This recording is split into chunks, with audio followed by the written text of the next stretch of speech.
Esta é mais uma mensagem da série Gerados pela Graça.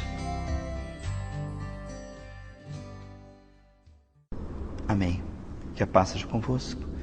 Eu queria que se abrisse em Isaías capítulo 1, versículo 9.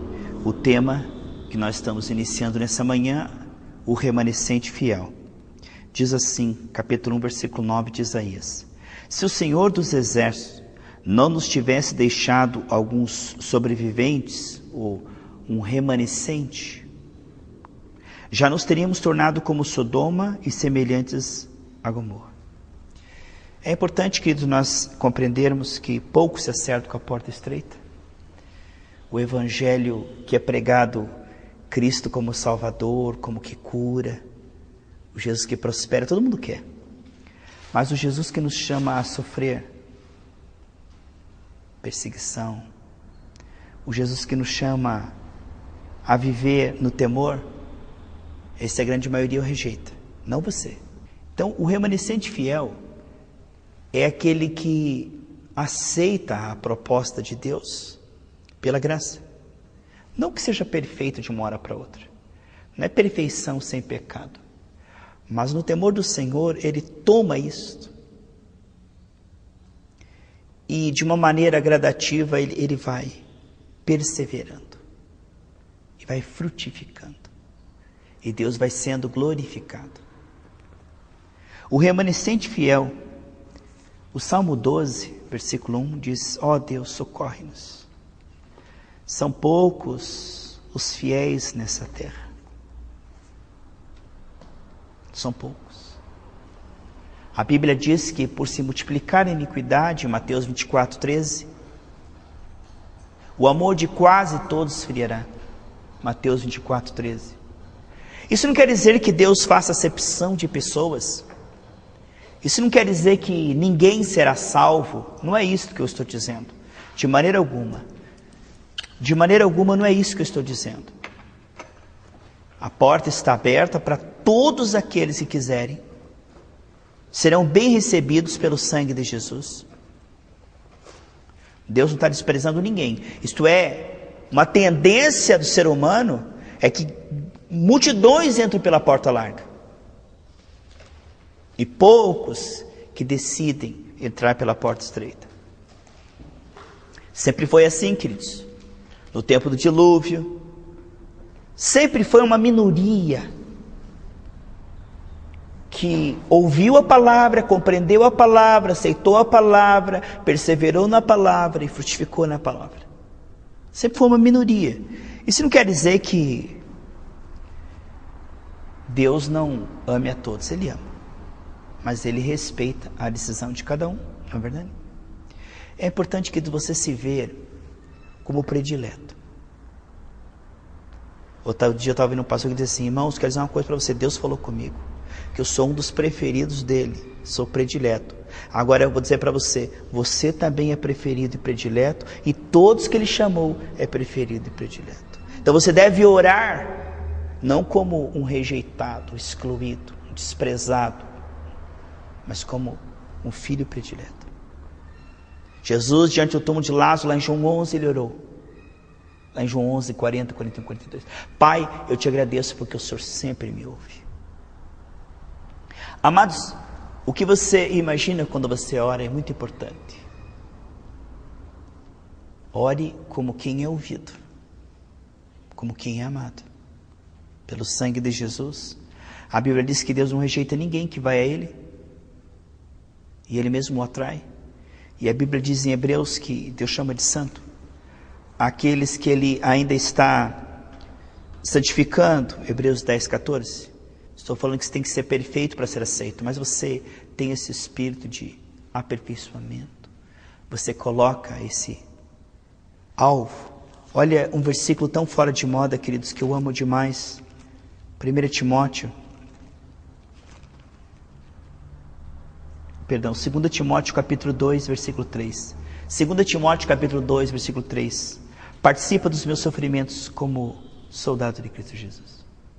Esse é um chamado maravilhoso. Porque se você quiser servir ao Senhor com sinceridade, você será mal compreendido pela grande maioria carnal e será desprezado e será perseguido. E mesmo assim você será sustentado por Deus para conseguir amar e perdoar essas pessoas.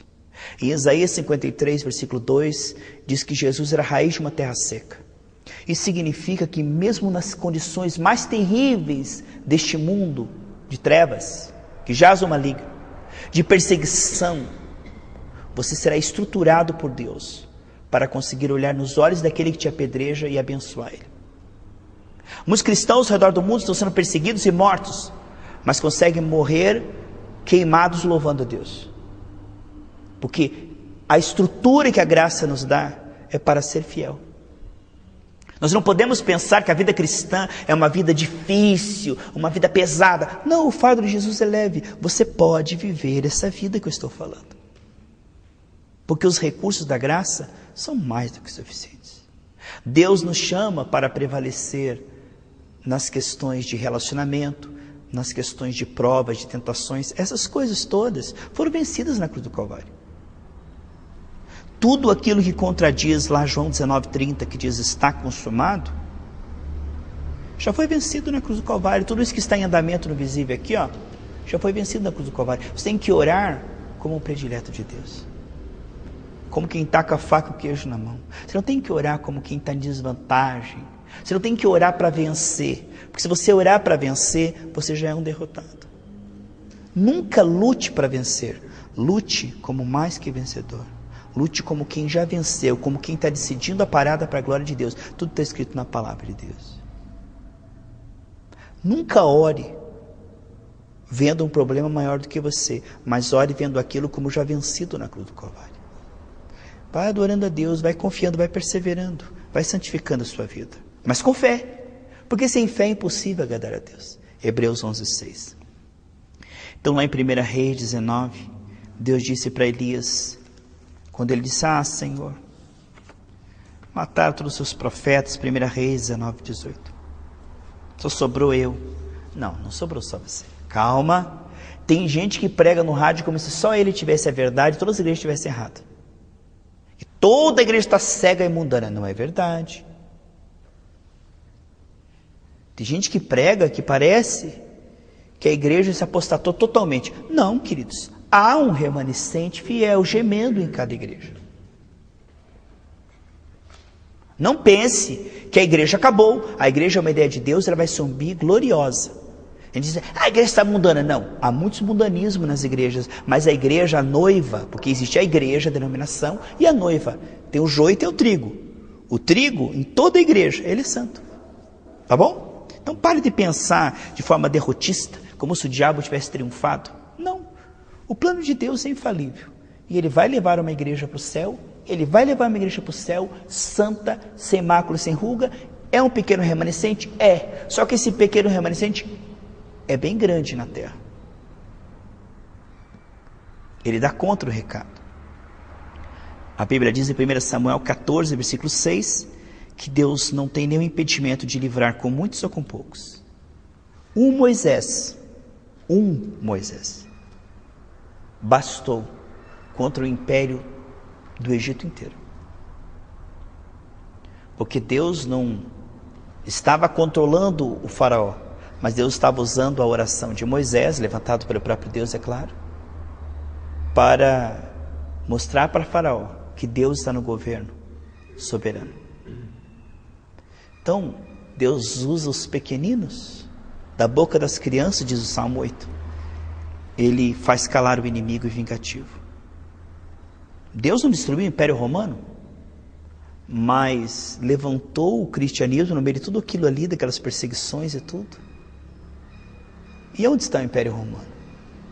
Hoje não existe Império Romano a não ser o Império da religião, mas isso não está em voga na atualidade a ponto de controlar as pessoas. Jamais. As pessoas podem decidir-se pelo Evangelho. E 2 Pedro 2,7 diz que quando Deus destruiu Sodoma, livrou o justo Ló, que estava gemendo dentro da cidade. Assim será a vinda do Filho do Homem. Haverá um remanescente gemendo por santidade, por temor. É claro que veremos nesses últimos dias na igreja muito desse temor, sim. É claro que haverá um aumento da iniquidade, do mundanismo, da mentira, dos escândalos, sim. Isso foi previsto. Mas a noiva não se assusta. A noiva não desanima, a noiva não desiste. A noiva continua sendo o que ela é. Porque, irmãos, tudo tem uma questão de natureza. Coloque um pé de maçã do lado do pé de espinheiro. Não é porque a maçã está do lado do pé de espinheiro, quer dizer, eu vou parar de dar maçã. É a natureza dela, ela vai continuar dando maçã. Enquanto os cachorros latem, a banda passa. A igreja continuará. Sinais, prodígios, maravilhas, milagres, santidade, temor, um espírito humilde que perdoa o seu inimigo, que ganha almas com seu bom testemunho. A igreja continuará, queridos. É um empreendimento divino, infalível, mantido pelo próprio Deus, como se diz, a igreja vai bem, obrigado. E quem disser o contrário é porque está confundindo a denominação com a noiva. Deus, diz no Salmo 115:3, que Ele está sentado no trono e faz tudo o que lhe apraz. E quando Ele levanta a igreja, diz, as portas do inferno não prevalecerão contra ela. Ah, mas pastores estão caindo, estão roubando. Ah, mas tanta gente que está na igreja e dá mau testemunho. Queridos, isso não é a noiva. Deus desfará toda essa má impressão através do remanescente. Deus produzirá um grande avivamento através do remanescente e vai calar a boca de todo o mundanismo, de toda a religiosidade. Deus não perde, meus irmãos. Você tem que orar como o predileto de Deus. Você tem que orar como quem está com a faca e o queijo na mão. Você tem que orar como quem está no controle. Porque parece, olhando aos olhos, que Faraó está no trono e Moisés é um pobre coitado com seu cajado. Mas sabe quem que está no controle de toda a história? Moisés. Porque Deus está com ele. Mas não um controle tirano, um bruxo que vai lá e mata Faraó. Não.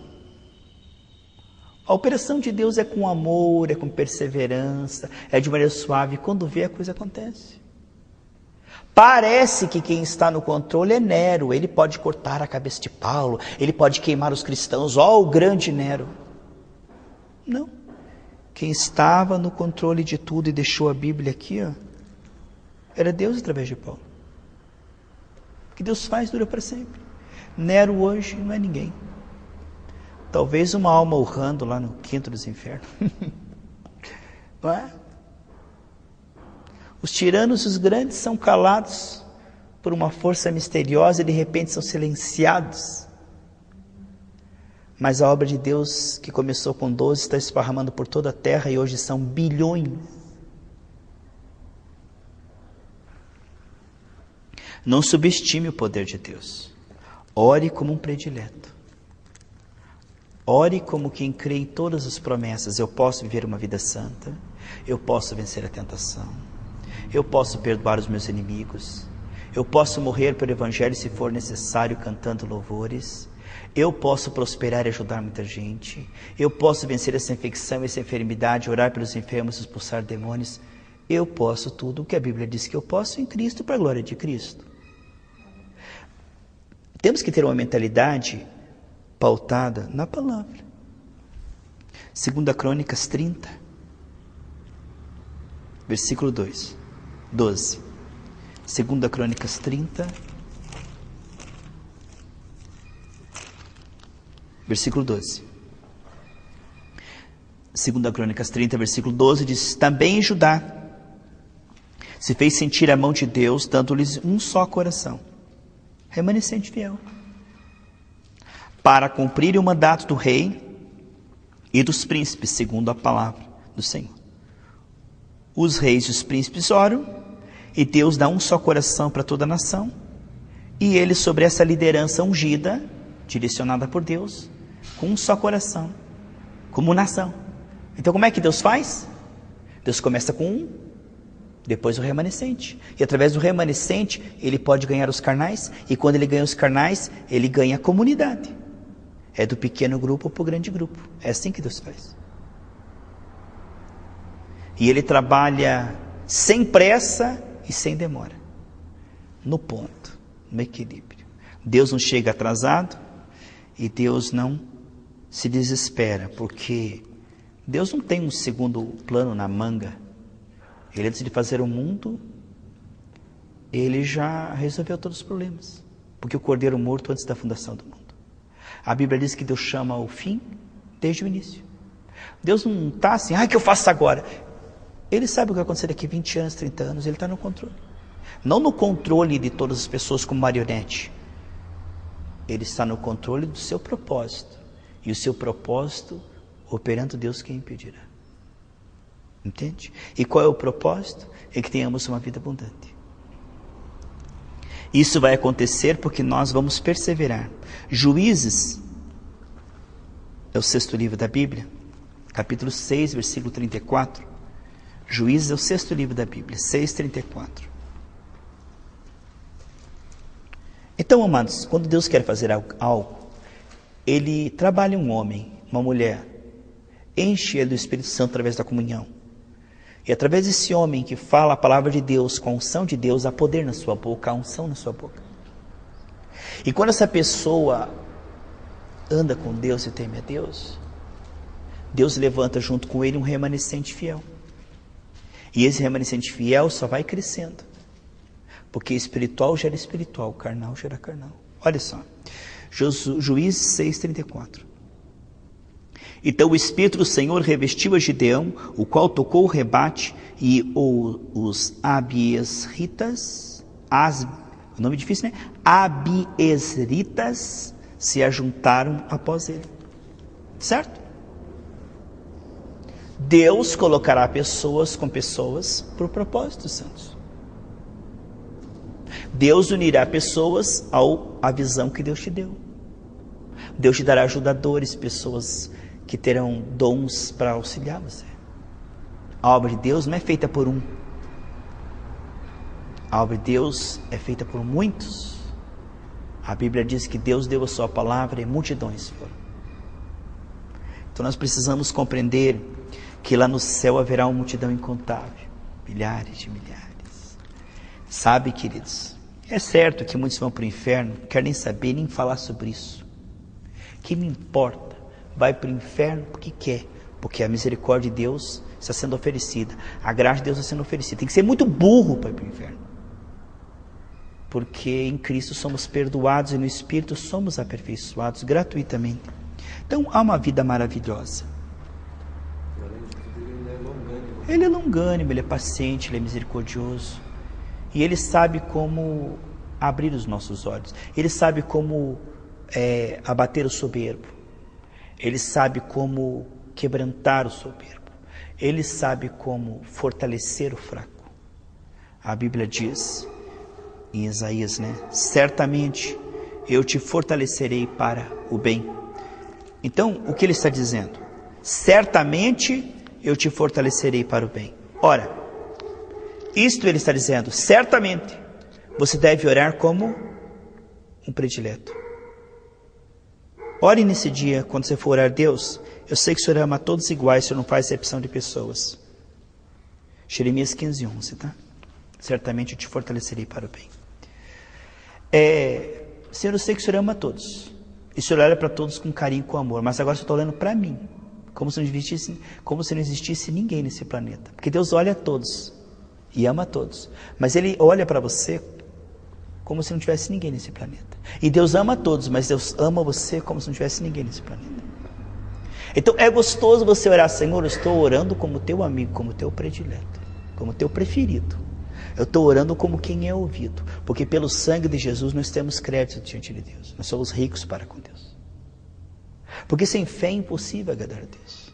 E a fé é a certeza de que aquele que falou, Romanos 4:21 diz, que estamos certíssimos. Sabe o que é certíssimo? De que aquele que prometeu é fiel. Eu posso viver uma vida santa, eu posso vencer a carnalidade, o mau humor, eu posso vencer todos os desafios que aparecerem no trajeto, porque Jesus já foi na frente, já quebrou as portas de bronze e folha de ferro, e na cruz do Calvário já venceu isso por mim. Portanto, eu não tenho que vencer isso, eu tenho apenas que compreender que isso já foi vencido. Não se desespere quando aparecer um desafio na sua frente, olhe isto como um gigante já caído. Você olha para aquela árvore caída, ela está bem verdinha. Parece que está viva. Mas as raízes foram cortadas, ela já está morta. É só uma questão de tempo. É só uma questão de tempo, ela vai secar e murchar. Tudo aquilo que vem contra você está sem raízes. Tem uma aparência bem verdinha. Mas, como Deus disse para Josué no capítulo 1, nem o inimigo ficará de pé diante de você. Ninguém conseguirá te suster. E o que é inimigo? Tudo aquilo que é antibíblico. Tudo aquilo que Jesus Cristo venceu na cruz do Calvário é antibíblico. O pecado não terá domínio sobre você, a miséria, a doença, não, nem a morte. A morte pode matar o nosso corpo, mas não a nós, porque nós somos eternos e já estamos na vida eterna. Vida eterna não é um lugar que começa depois que nós morremos lá no céu. Vida eterna é um estado de espírito pela presença do Espírito em nós. Nós somos eternos em Cristo. Porque cremos em Cristo e perseveramos em crer em Cristo, e Ele nos leva ao arrependimento dos nossos pecados. O Salmo 106, versículo 12 diz: então creram nas suas promessas e cantaram seus louvores. Quem crê não ora como mendigo, embora seja humilde diante de Deus. Quem crê tem tanta certeza que já recebeu, que já canta a vitória sem ver. Porque é fácil você pegar o microfone e dizer: ó, meus irmãos, Deus me deu a vitória. É fácil. Agora a fé, ela crê sem ver, e antes de ver, é porque Deus disse, está escrito. Então é assim que eu sou, é assim que eu tenho, é assim que eu posso. A fé está pautada na rocha do que está escrito, não nas experiências dos sentidos físicos. Não vivemos por vista, mas por fé, 2 Coríntios 5:7. Eu quero que você guarde isso no seu coração. Nada pode impedir de chegar até você aquilo que Deus prometeu. Por quê? Pastor, por que nada pode impedir de chegar até mim todas as promessas de Deus? Sabe por que nada pode impedir de chegar? Porque já chegou. Aí é que está. Eu posso impedir uma carta de chegar até você se ela está indo, mas se ela já chegou, eu não posso mais impedir, porque ela já chegou. Em Efésios 3 diz que Deus já nos abençoou com toda sorte de bênçãos nas regiões celestiais. E nós mesmos, diz Efésios 2:6, estamos assentados nas regiões celestiais. Em Mateus 11, versículo 3, os mensageiros de João Batista perguntaram: és tu aquele que havia para vir, ou devemos esperar outro? Você não tem que esperar outro, não. Jesus não tem que morrer na cruz para curar as suas enfermidades. Jesus não tem que morrer na cruz para você vencer esse vício, esse pecado, essa fraqueza da carne. Jesus não tem que morrer na cruz para você ser mais espiritual, não. Ele já morreu, já ressuscitou, e o Espírito dele já chegou dentro de você. Portanto, você pode viver isso aqui, e não é pesado. Todo que você diz: a vida cristã é difícil, é pesado. É pesado para quem está na carne, porque o fardo de Jesus é leve. Mateus 11, 28 ao 30. A sua presença supre para a glória dele.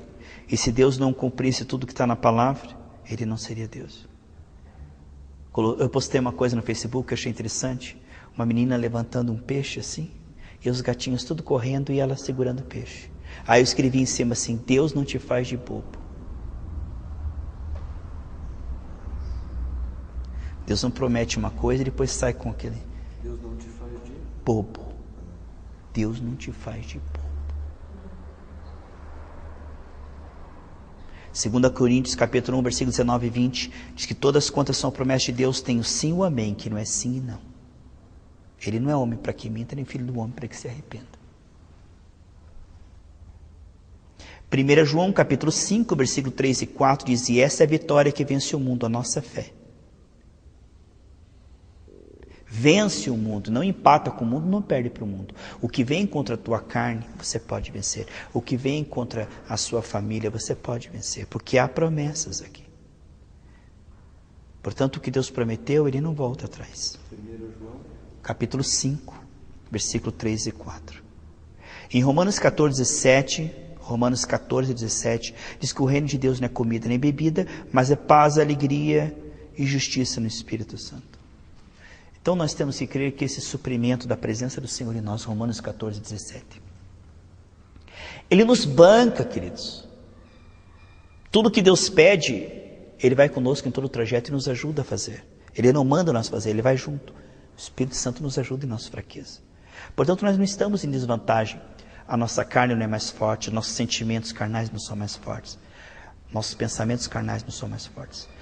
Os problemas financeiros, familiares, de saúde, relacionamento com pessoas difíceis, tudo isso foi vencido na cruz do Calvário. Jesus na cruz do Calvário não venceu só para você ir para o céu e ver a vida santa. Jesus venceu tudo que é de Satanás. Hebreus 2,14 diz que todo o poder do diabo foi quebrado na cruz do Calvário. Portanto, o diabo não tem nenhum direito em nenhuma área da sua vida se você está debaixo do sangue de Jesus, temendo a Deus e procurando amar os seus inimigos. Em Romanos 15, 29, Paulo disse: eu vou até vocês, mas eu vou na plenitude da bênção do Evangelho. Eu vou, mas não vou vazio. Eu vou, mas vou como um predileto de Deus. Eu vou como quem abre a boca e as coisas acontecem para a glória de Deus, com muita humildade. Vai nesse espírito, queridos, de Josué, porque aqueles que se viram como gafanhotos morreram no deserto, mas Josué que creu foi aquele que levou o povo a herdar a terra. Veja-se como um Josué, como um preferido, como um predileto de Deus. Quando chegar diante de Deus pelo sangue de Jesus, chegue-se como um preferido, como um predileto, como alguém que Deus muito ama e gosta de ouvir, como alguém que Deus atende 100% para a glória dele, em todas as promessas para a glória dele. Amém? Nunca chega diante de Deus como um pecador, porque o sangue de Jesus te purifica todo pecado. Não chegue diante de Deus com culpa, mas sim arrependido. Não chegue diante de Deus como quem não é ouvido. Ah, Deus não está me ouvindo. Ah, Deus não me ama. Isso é antibíblico. Onde é o versículo que diz isso? Se você crê no Senhor Jesus Cristo, você é justificado por este sangue e você é aceito. E Deus estará trabalhando até o fim, que Ele começou em você a boa obra. Portanto, nessa manhã fica essa palavra. Ore como um predileto. Ore como um filho preferido de Deus. Ore, eu sou um filho preferido de Deus. Deus ama ouvir a minha oração para a glória dele. Em nome de Jesus.